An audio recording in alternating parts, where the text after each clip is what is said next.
I'm Amy Julia Becker, and this is Reimagining the Good Life, a podcast about challenging the assumptions about what makes life good, proclaiming the inherent belovedness of every human being, and envisioning a world of belonging where everyone matters.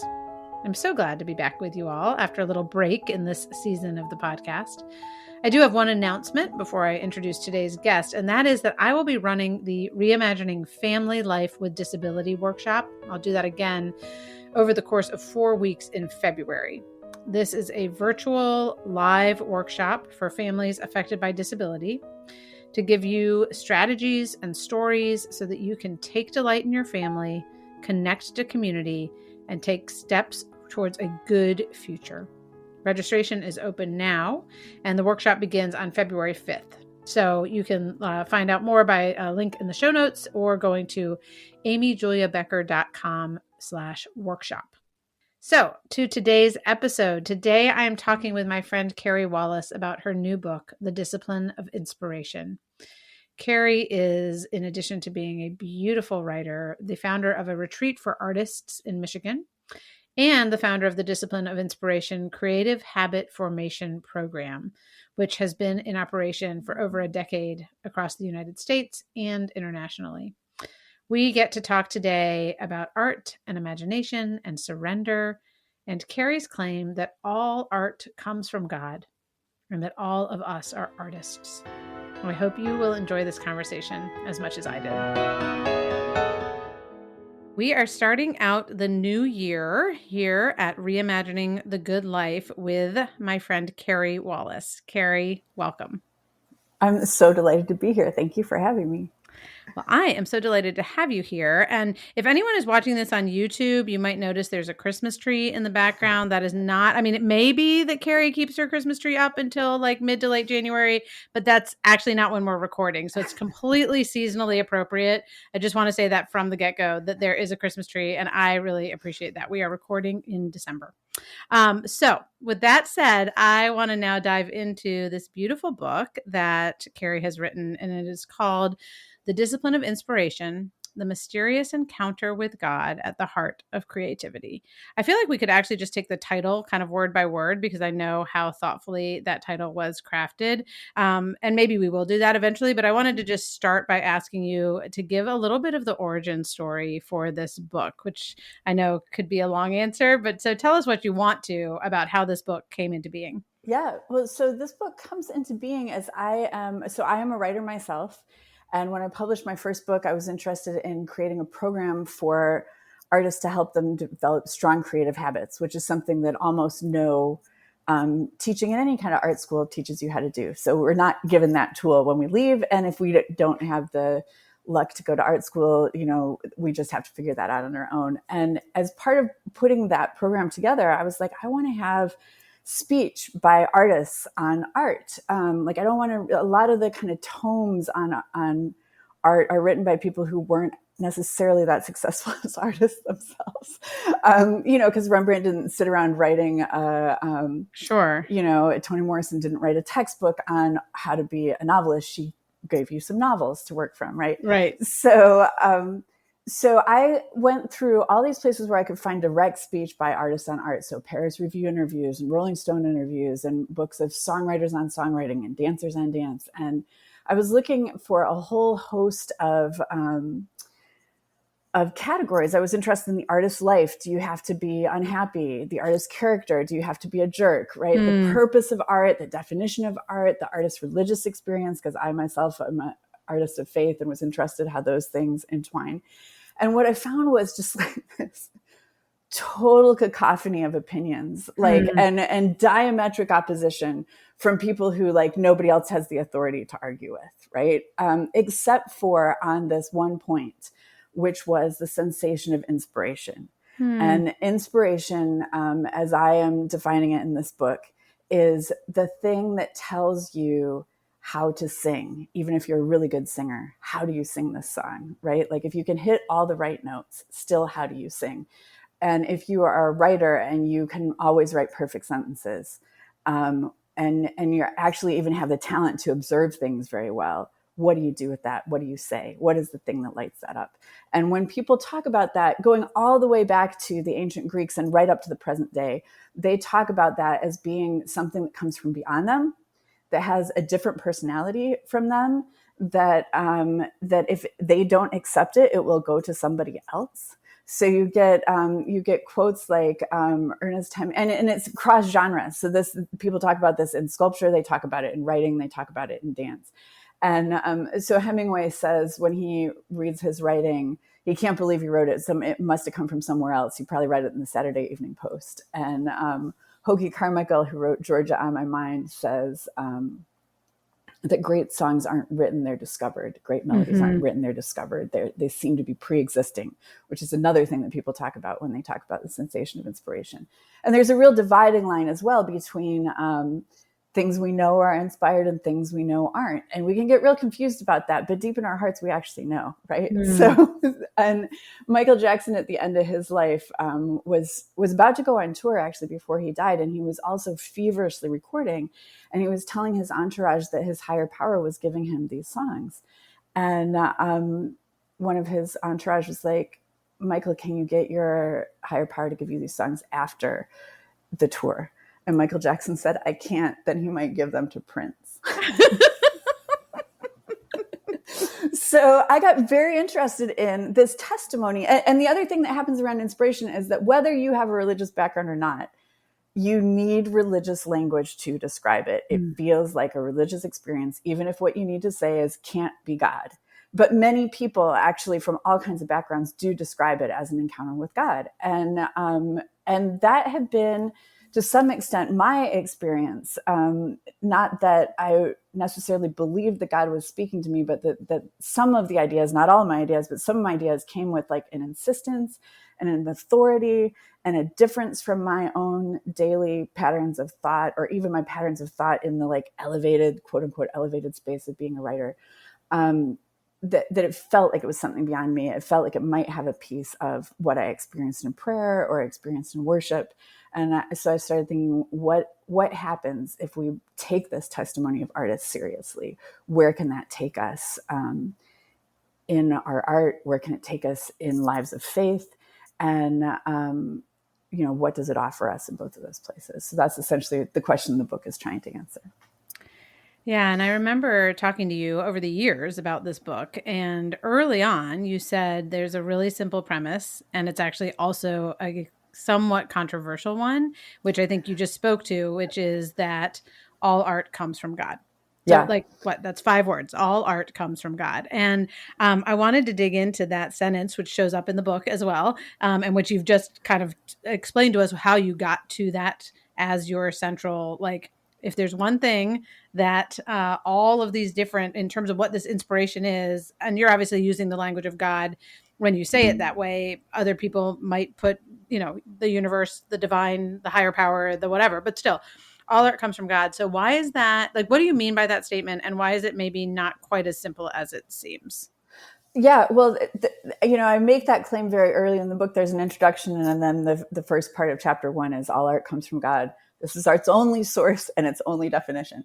And I wrote that, and I knew that was what I wanted to write over 10 years ago. And then I worried about it for almost a decade because I could just hear all the shouting, right? Like I could hear religious people being like, "Oh, does this horrible thing come from God?" I could feel like people who really care about art being like, "Does this piece of trash, art come from God?" I could feel people who were in the art world, who had horrible experiences in religious spaces being like, "Keep your religion off my art." Right. And, but it felt like such an important thing. And it felt like actually a place, where some of those, tensions and harms could maybe be unwound if it was understood properly or understood well, maybe is a better word there. So I make that claim, and then I spend the better part of an entire book bracketing it, right? So one of the first things I say is that I don't believe that all cultural products are art, right? I think art is both more prevalent and much more rare than we think. I think a lot of the things that we don't understand as art at all are actually art. by which I mean places where God has intruded into the world and a human has answered that call to make something wonderful that they wouldn't have made without that intrusion, that like sacred spark. Yeah.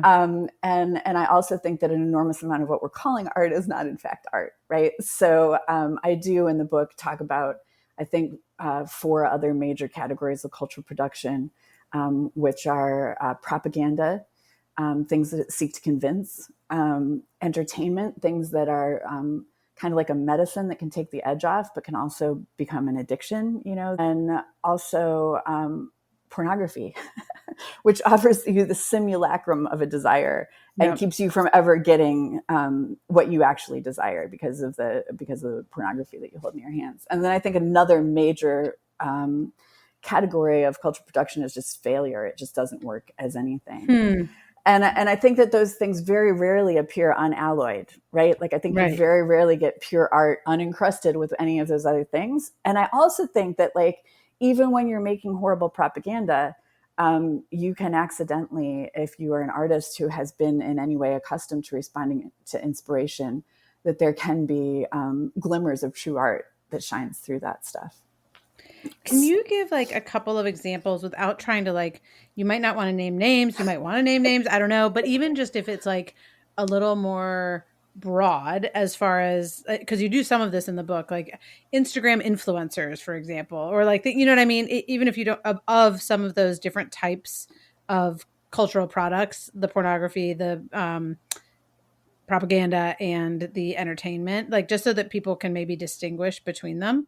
An example of what is what? Yeah. So I will name names. I think an enormous amount of I'm like, you might be willing to, but I don't want to put you on the spot. Sure. I think that a lot of beautiful art has been made within the church. I also think that there's quite a bit of sort of modern commercialized Christian art that is art, quote unquote art, that is actually propaganda.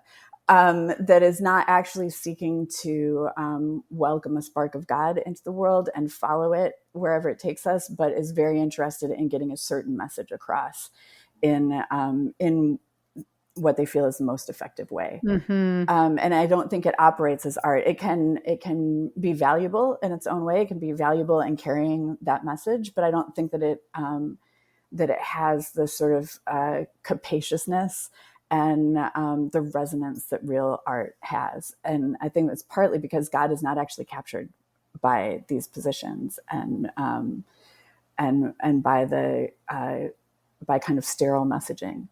God is actually much bigger and broader than that. So in entertainment, I mean, I love junk candy TV. Like it's one of my favorite things, right? And it's something that can really take the edge off for me.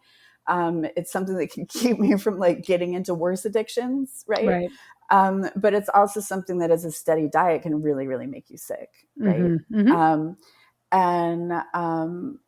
And pornography, I think we've got an enormous amount of like actual pornography in the world. Sure. Yes. But in a very traditional sense, it's like more and more widely distributed in the general culture. But I also think we as a culture have like, we watch a lot of cooking shows where we don't get to eat anything, we watch a lot of home shows that aren't actually us in our own homes, like doing things with the people we love. And I think all of these things have good sides and bad sides. I think they can inspire us. I think they can be their own art form. I think sometimes that, I was watching the Great British Baking Show already this afternoon, right? It's like great company, really lovely pictures of humanity in there. And some of it rises to true art. But I actually define that as anything where you are looking at an image of the thing instead of having the thing itself in your hands, or instead of you yourself having to be face to face with that thing, with your own face. All right. I want to come back to that in a minute, but I'm going to read just as a kind of capping off what you just said. This is from your chapter called Not Everything is Art. I found it really helpful because you say, like propaganda, art has the power to change minds, but by revelation, not persuasion. Like entertainment, art distracts us from this world, not by temporary illusion, but with a greater truth. Pornography creates hunger without offering food.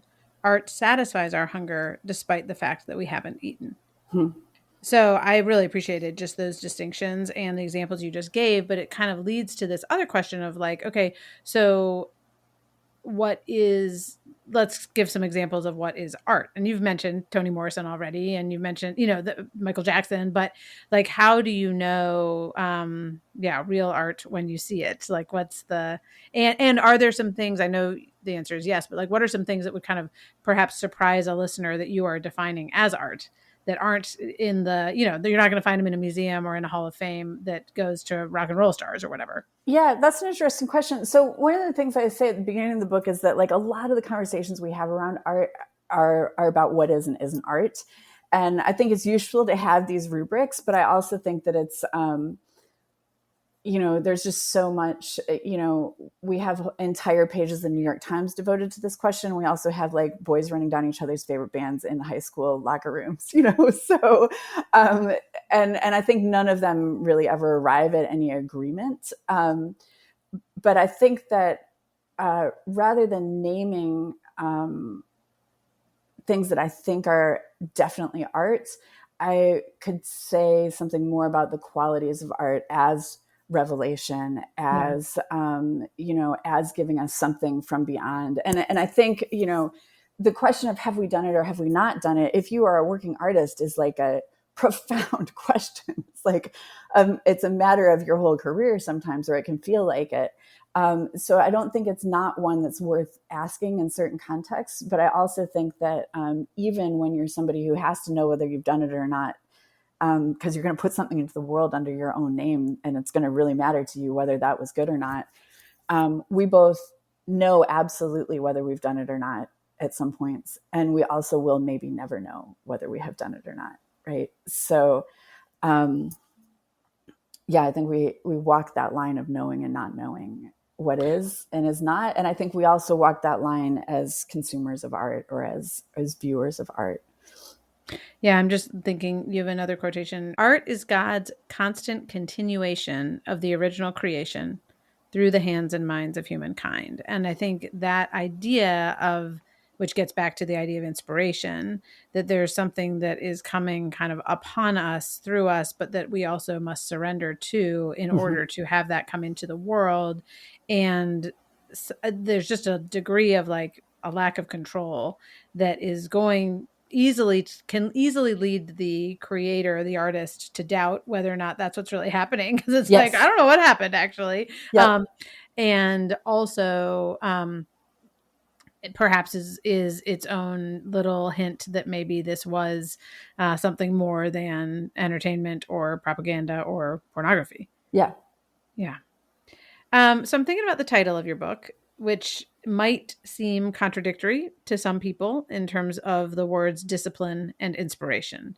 So I'd love to just dig in there a little bit. Like, you've said a little bit about what inspiration is, but why the discipline of inspiration? Because the kind of common understanding, I think, of inspiration is, and even the way we've talked about it a little bit, is like it just kind of hits you upside the head. You can't say when it's coming, when it's going, and so you better, the example of Michael Jackson, like that's not a picture of like discipline. That's a picture of like frenzy almost, like when, oh my gosh, I need to be on tour, but actually I'm writing down the songs. Yeah.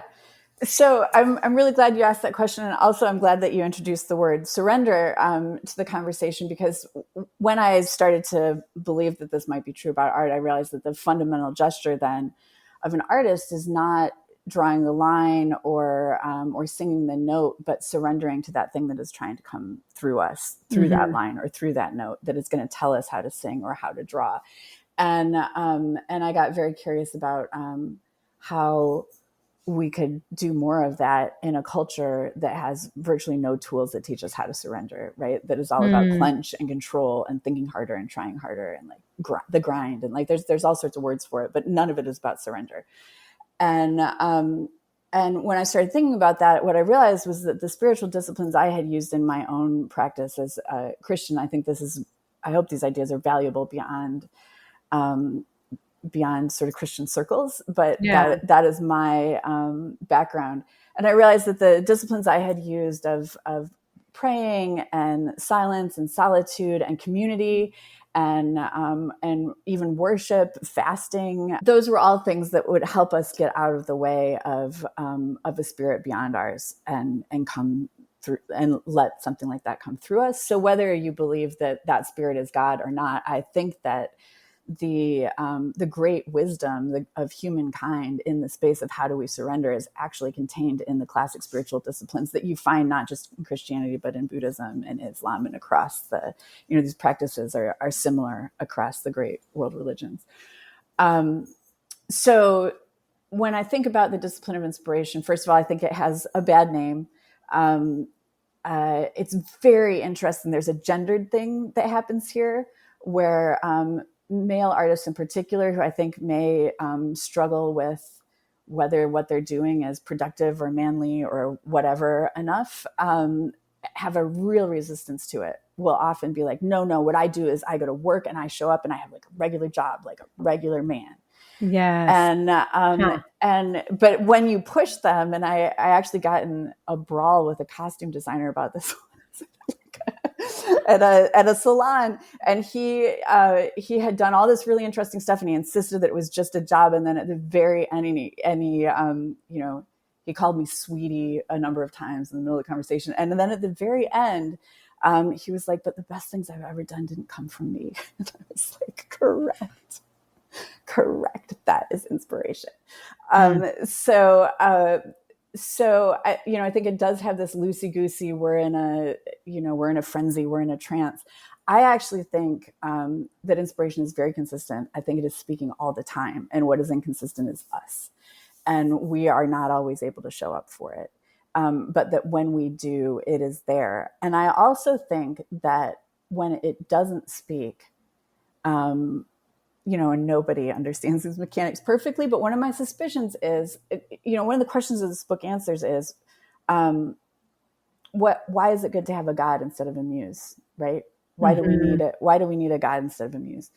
And one of the answers is will you pause for just a minute in case people are like, I don't remember what a muse is. So a muse, just make sure terms are making sense. So thank you. So a muse is just, somebody who gives you ideas for art. Right. So, and that can be just with the Greeks, it was actually like a spectrum of the gods were muses, and they told you, they were actually in charge of different art forms, and they would give you ideas for different art forms. And, in modern life, sometimes Eminem's wife, Kim, would be considered a muse because he wrote so many songs about her. So there's an idea that like sometimes people are your muse.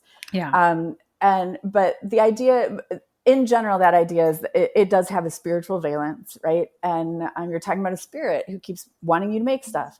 Well, does that spirit care about you? Like, does that spirit care about anything else that happens in your life? Like your mental health, your relationships? Like there are no answers to that. And actually the answers that we do have are often like really dangerous answers. Like it doesn't matter how I live my personal life as long as I make this great art. Like the pressure of this is so great, and like the response that I get to my work is so wonderful that like who cares how I treat my family? Who cares how I behave? Who cares if I'm happy, right? Like and I think we all participate in it. Like how many of us cared that Michael Jackson was happy when he was a little kid because his music made us so happy, right? So I do think that it is actually a very consistent quality. And when it doesn't speak, which was the point I was trying to lead up to, it may be because it is a God who cares for us and not a muse who's just trying to choke out as much art of us as it can before we die, right? So and sometimes when the muse doesn't speak or when inspiration doesn't speak, it's because God knows we need to rest. God knows we need to grow. God knows that something else needs to happen in our life before the art can come back. And that is actually like a mercy and a grace, even though it can feel terrifying. And it's a sign, even if we can't accept it as a mercy or a grace. Right. So going back to the title, like I was very interested in the idea of creating a discipline around this thing that people think is ungovernable, because I actually think that when we approach it in a disciplined fashion, it can become this very healthy, beautiful relationship between us and inspiration. We can trust it not to run out. We can trust that it's not we know how limited we are. It's terrifying if all this stuff is just coming from us. Like we can't even we don't get enough sleep and we can't do anything. Right. So what's going to happen to our talent? What's going to happen to our ideas? So it can be a great comfort to realize that power doesn't come from us, and it's there, it's available at any point, that we're in shape to receive it. And our job is to be in shape to receive it, not to be a genius. But I was also interested in the idea, one of the conclusions I came to is that the acceptance of inspiration is not us training inspiration. Inspiration is training us, right? So we're not disciplining inspiration. The experience of inspiration, the consistent negotiation with inspiration can actually be a profound spiritual discipline in the same way that all those other disciplines can shape us. One of the things you don't do in this book, which I think, the title might suggest to some that you would, is say, wake up and write your morning pages, or make sure that you have 72 minutes in the afternoon, at least 3 times a week, or nothing will ever come, right? I'm curious how you think about time and discipline and inspiration. Yeah. Well, I'm somebody who has, I'm interested in discipline because it's been a big part of my life. I am a writer. I come from a family of musicians. So when I was I was young, I wanted to be a writer. They were like, of course you will practice, which is not a response that most, it takes a lot of writers a long time to get to that point. Yeah. They were like, you'll put in hours every day. And so I did. And that was, from the time I was 18 years old, I wrote a couple hours a day every working day. And that's a habit that in seasons I still apply, and it has been very, very powerful for me. So I could see the power of that. And I could also see, as I kind of moved through life, that anyone I knew who's making it as an artist had some kind of discipline around their creation. But they're all very, very different. So I don't think it's, and I also think that you can spend a lot of time getting lost in what did Maya Angelou do? And what did, what did Chris Wyman do? And what did anybody that you respect do on a daily basis? What they did is not going to work for you. Your life is different.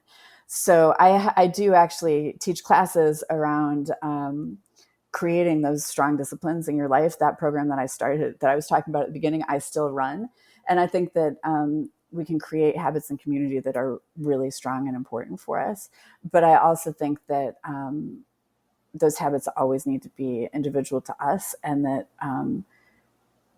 it's better for us to spend more time experimenting in our own lives, experimenting on ourselves, than to try to follow the path of other people. Although it is good to educate yourself to some degree about what has happened in the past. I'm not saying there's no usefulness in that, but I've watched it be a sand trap for people.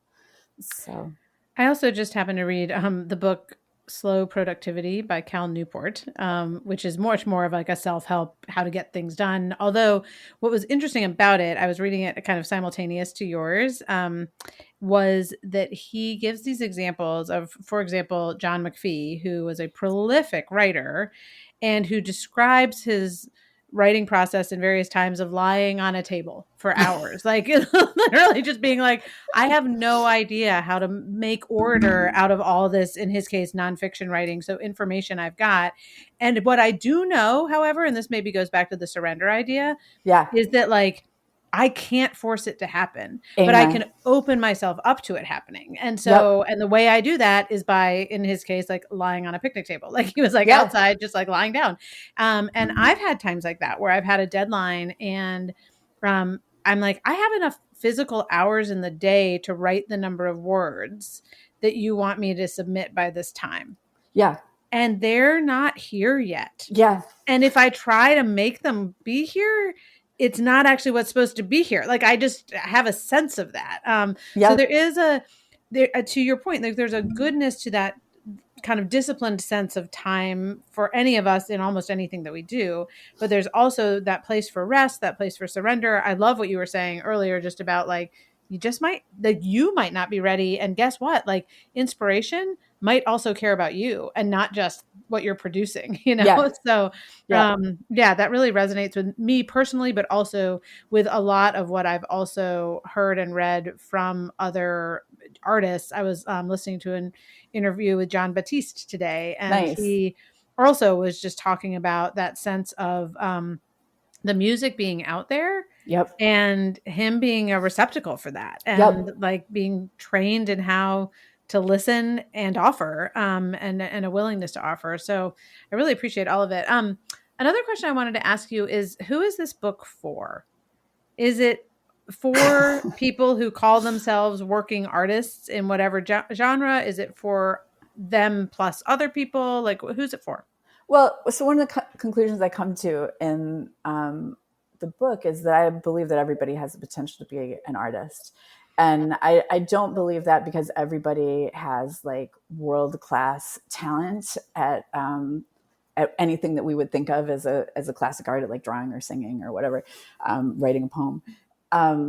But I do think, although one of the things I think about a lot is like how sad it is that we have commodified art to the point that like people think that they shouldn't sing if they are not Aretha Franklin, right? So, we come from a world where every town used to have many singers and everything was celebrated with dancing and song and cooking and all these things that we've now decided had to be done by like the trained professionals. Right. And even like 100 years ago, when a song was a hit, it would sell 1 million copies of sheet music, right? Because people would then play it in their homes to their friends. And I think it's actually a real tragedy that doesn't happen anymore.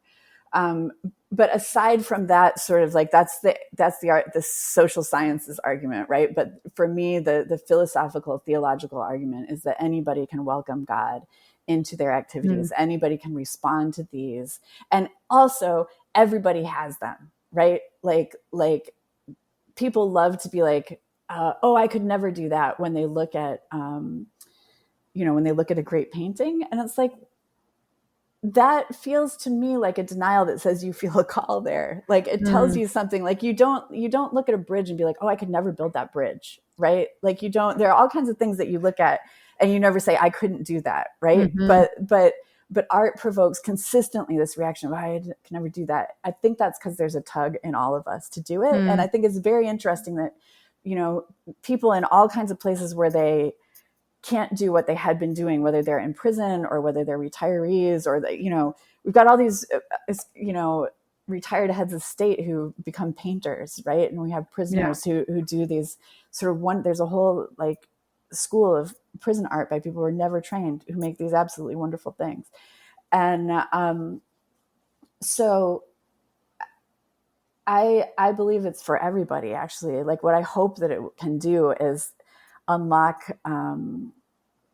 the artist who is sort of like hidden or buried or hiding in everybody, and that it doesn't have to take the form of having an audience or a big audience, right? And it doesn't have to take the form of technical proficiency, but it can take the form of I know what it's like to think I want to experiment with this recipe. I'm going to listen more to that, right? Like as I'm driving my truck, think about like how I want to plan the garden in my backyard, and I'm going to go ahead and invest in that. And I'm going to see what comes from that and see who I can share it with and see how it might grow if I just listen to it. And I'm also going to believe that might be how life with God could be elsewhere in life, right? That these intimations of I do something that I don't understand why I'm doing it, and it turns out beautiful, or it fails and I learn something from the failure, like that could be a model for us for what it means to follow God, instead of I'm not saying that doctrine doesn't matter, but instead of things that are sort of more doctrinaire or can feel much more closed and with much less possibility for many people, to recognize that these religious faiths of all kinds are about the idea of a living presence among us, right? And think about what it can be like to engage with this living presence, and I think that art is a wonderful way into those experiences. Well, and I wonder too whether for people who don't kind of count themselves as artists, at the same time, the idea of being a receptive audience for art is, I think, maybe a part of that sense of yeah, we, as you said, we don't have much time and space in our life, whether it's because it's crowded out by the propaganda and the entertainment. There's not as much of a commitment that we have culturally to actually receive art Yeah. as there once was. And I wonder whether that is another application, I guess, of what you're talking about here, that there's like being a recipient of art is also a way to be encountering that inspiration, whether or not I'm going to go and create my own art, or whether it's, I don't know, it just seems like that's part of the process. Yeah. Well, and I think that though that, art is a training in opening ourselves up to something else coming through us, right? And I think in the best cases, it's a cascade of inspiration. It's inspiration that comes to the composer and cascades through the conductor to the members of the symphony, and then through us, right? Then into us. So there's a community there, and there's also a sort of progressive surrender, through these sort of stages that I think can be, can open us up to like surrender and risk in our personal relationships in ways that make them deeper, and in ways that help us to take chances that are worth taking in the rest of our lives. But I also think that, the state of the arts today, at least in the West, is very sad. And I think one of the things sad about it is that we actually are taking in art all the time. Like the radio is always playing, right? There's always a song playing somewhere. We almost never listen to it, right? Like the TV is on all the time. We hear like 40% of what's said on it, Okay. And so I think to some extent there's not enough attention paid to it. And to another, on the flip side, we are drowning in it. Right. We can't respond to it because we're so overstimulated all the time. So I think taking the time to really listen to something, to really watch something, to really be present to something is wonderful. But I also am like, I'm really insistent on people need to make things. Like, I think that I do believe that we are made in the image of God. I think that means that we're all capable of great love. But I think that like, even more than that, I think we're more creative than we are loving a lot of the time. Like people are uncontrollably creative, like whether they want to be or not. Like they are creating the weather around each other. They are creating children. They are creating they're creating the conditions of life for large and small numbers of people around them through the work that they do. So I think to back off from and deny how much that's already happening is dangerous.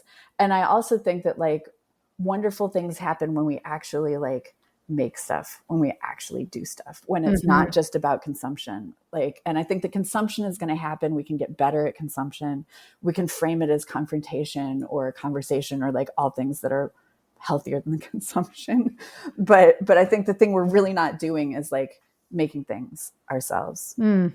And I think making space for that is really important. And I think it's something that God fundamentally does. And I think we're fundamentally built to do it. I think we are all built to do it. Yeah, this is another quotation from the part of the book that's about incarnation. And maybe we can talk about that a little bit, including a definition. But you write, art only emerges when inspiration becomes incarnate. So first of all, would you just talk about that word and like the concept of incarnation, but also the relationship between inspiration and incarnation? Yeah. So incarnation is, I think, I don't think it's a distinctively Christian idea, but I think it's it's a foundationally Christian idea. It's very central to the Christian faith, and it's simply that God came to earth in human flesh, right? So the Spirit of God was clothed in human flesh. And what I think happens, I spend a lot of time thinking about, okay, so what is the process that art comes into the world through? And because if you believe that it's coming from God, it doesn't all come into the world in the same language. It generally comes into the world in the language our mother spoke to us, right? And it doesn't all come into the world talking about whatever the world beyond this one is about. It's not about, heaven or angels, or it's about the things that happen in this world, and specifically the things that happen in our corner of the world. And even if we're writing fantasies, they are heavily informed by whatever actually happened to us, right? Like they're deeply inflected with who we are. So what is, and there's all kinds of, and these are in the book, there's all kinds of language used by artists to try and describe this. Like one of my favorite is, because I love dogs, is that Martha Graham, who's like, the choreographer, talks about being a lovely golden retriever who would go off and find ideas and bring them back, right? And Hemingway talks about being a well, he takes stuff out of a well and then he has to wait for the well to fill up, right? But when I started thinking about it, and I think this actually goes back to the discussion we were just having on gendered responses to this idea, I think the best way to describe this encounter is pregnancy, is a woman who gives birth. And that is there in Christian theology. There's a fundamental way in which everyone in the church is considered the bride of Christ. So whether you are, whatever gender you are in this life, you are female in relationship to God, and you are going to clothe the Spirit of God in your own flesh in some way. And I think that is actually what happens with art, that it is our whole self. It's not a well, like it's not, not taking out of something external from us. We're not going away from us to get something. We're actually taking the elements of ourselves, and they are being transfigured and transformed by this external element into something that is not really fully of us. Well, and that is something, again, that you get at in the book, just that sense of as much as you are claiming that all art comes from God, you're also saying all art comes from God through particular selves. Yes. And that's kind of this amazing, distinctive, who knew, type of thing. And I think about even, I think it's Ann Patchett and Elizabeth Gilbert who also talk about there being a book that one of them was going to write and then the other one ended up writing it. Like, I can't quite remember the details, but it was like one of them had written down an idea, didn't do anything with it. Years later, the other one wrote the book. Years after that, they met, and the one was like, "How'd you write my book?"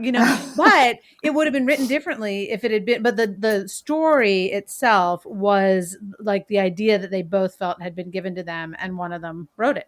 But there's this sense of kind of the other coming through, but then there's this distinctive and very personal aspect. And, I tend to, one of the aspects, again, of Christian theology that I really appreciate is the idea of God being humble. And we see that in very kind of easily in Jesus, but I think about the Spirit of God also having humility in saying, the way I work is through these humans, not through shebang, I'm just going to like razzle dazzle you with cosmic whatever, but actually by entering into human flesh, by patiently waiting until the person is willing to pay attention and listen to the idea. And then I want you to put your stamp on it. Like I want this to be some sort of cooperating, participating activity. Yeah. And I also think that there is urgency. I'm not sure Michael Jackson was wrong to be recording that stuff. Like, I think there is something to be said, but I actually just had an experience like that. And I'll talk about it because it happened with a friend of mine who's a writer. I was just introduced to a C.S. Lewis scholar who was saying, that he always thought that somebody should write a book about Susan, right? Who people talk about how poorly Lewis treated her as a character. And he was saying he had read letters by Lewis saying, where somebody actually directly asked Lewis this question and said, "Why did you do this?" And Lewis said, I didn't have what it took to write about her. Like, I didn't know that character well enough to do it well. And I hope maybe that somebody will, maybe even you will write that book. And so this guy was saying, maybe you're the one to write this book. And I was like, actually, my friend Sarah Arthur just wrote a book called Once a Queen that is actually that book. So these ideas do, and I actually was able to introduce them to each other that night, which was amazing. Right. Amazing. Totally. So they're in conversation now, and her second book is coming out probably around the time this podcast does. So it's cool. Worth looking at, if I'm allowed to make that plug for her. You sure are. We will link to it in the show notes. That sounds fantastic. I want to read one more quotation just because I think it speaks to a lot of what we've said here. And then I want to ask you one final question. So you write, the central activity of creation is not to think, but to pay attention, not to concentrate, but to yield, not to speak, but to listen. The action that welcomes inspiration is surrender. And I just love that as, again, somewhat of a summary, for lack of a better word, of some of the things that we've been discussing, because it does seem like this, this kind of active waiting, or this posture of paying attention, all is really crucial to the idea, again, of art, and not just of production, and of creating and making, and not just producing. And I really love that. And I wanted to ask, though, as we kind of come to the end of this time, is, this podcast is called Reimagining the Good Life. And I'm curious what you think about how a discipline of inspiration helps us to reimagine the good life. How are those ideas connected? Well, I think a discipline of inspiration expands our imagination, for one thing. I think it is, it's a muscle, and it requires, it has a range of motion that's wider depending on how it gets used. And I think inspiration, I think if we just try to quote unquote use our imagination, first of all, what does that mean? Right? What does that even mean? And I think the sort of traditional sort of flights of fancy we might take ourselves on can actually just become grooves or anxiety patterns, or escape hatches that are not actually imagination, are not actually constructing a truly alternate, a truly better world than this one. And my experience of inspiration, of actual inspiration, of trying to form myself so that I can catch that voice when I hear it, and so that I can respond right away, right? Some things you need to marinate. Sometimes you need to lie on that table. Sometimes you have to write it down or it's gone, right? Sometimes you need to write the book, or somebody else is going to write the book. Right. So I think, but I do think that regardless of whether you feel like you need to get a book out the door as part of your life, you need imagination to love. You need imagination because you need to think about what the other person's experience is. Mm-hmm. You need imagination to make choices about your life because you need to imagine where that is going to take you. And I think our imaginations can be very limited unless we allow inspiration to be part of that. And when we allow inspiration to be part of that, all of those choices can turn into art forms, right? Our relationships can turn into art forms, by which I mean they can be deeper and better and different than anything that even as our best selves we could ever do or plan. Well, Carey, thank you. Thank you for this time, but also thank you for this book. And I do commend it. Even as a writer, do not typically have other writers talking about things like writing on this podcast, but I really wanted you here because of all the things you said and the ways that I think you're, again, calling us out of a space of consumption and production and into a space of receptivity, surrender, and creation and creativity, and the ways that does expand our imagination for what is good, what is life, and what is mutually beneficial in the world. So I'm really grateful for your time here, but also for the book that you've given to all of us and the way you responded to inspiration. Well, thank you. You were one of my very favorite voices in the space of thinking about these things. So it's a thrill to get to talk with you about all of these topics. And I'm delighted to connect with your audience, in part because I think these ideas are for everybody, not just for people who we have anointed or who have self-anointed themselves as artists. So I hope that they find some resonance among the people who you're speaking with. Thanks, as always, for listening to this episode of Reimagining the Good Life. Before you go, I'll mention again, I would love to have you join me for my upcoming virtual workshop, Reimagining Family Life with Disability. Registration is open. The workshop begins in February, and you can find out more at amyjuliabecker.com/workshop. Also, as it pertains to the podcast, you can always send questions or suggestions my way. I would certainly love it if you share this conversation with others. And I will say, Carey's book is a wonderful companion, not just to this podcast conversation, but also really through the year. If you are someone who's been inspired by her thoughts on creativity and art, I highly recommend The Discipline of Inspiration. I would also love for you, again, to share this conversation, rate or review it. We would love for other people to know about this content. Thank you for being here. Thank you to also Jake Hansen for editing this podcast. Thank you, Amber Beery, my social media coordinator, for doing all the background work to make sure that this happens. And finally, I hope that this conversation helps you to challenge assumptions, proclaim belovedness, and envision a world of belonging where everyone matters. Let's reimagine the good life together.